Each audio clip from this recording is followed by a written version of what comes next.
as by the time you see this review, my journey into the Disney Plus hole will have begun.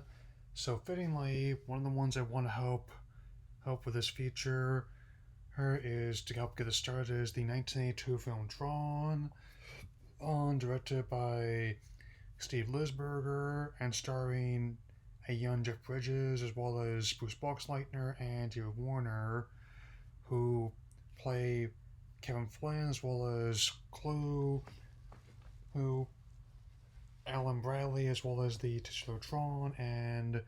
Dave Warner only plays the corrupt executive at Encom known as Dillinger, but also has a likeness of Sark as well as the voice of the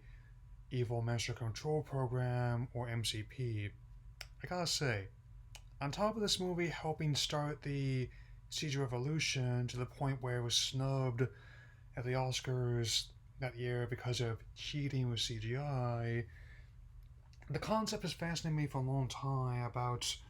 what it's like inside a computer where at least of all the programs emulating the use of the created them, in many ways it still does. While not an outright flop in its initial run, it also wasn't a huge hit at the time. I'm taking $33 million at the box office and upwards $17 million budget, which was technically enough to make its money back, but nowhere near enough to be the juggernaut that Disney was expecting before they would later buy out Lucasfilm, Marvel, and now Fox. But at that time, it's still pretty interesting to see them do something, a movie like this. I mean, where as an early example of them wanting to do a darker storyline, well, don't get me wrong, their movies have had darker elements to them in some form for a very long time, but this was the first attempt to really actively pursue that style and tone. Given how it was after the original Peach Dragon from 1977, then it had a lot more themes, not only in how it deals with corporate corruption as well as how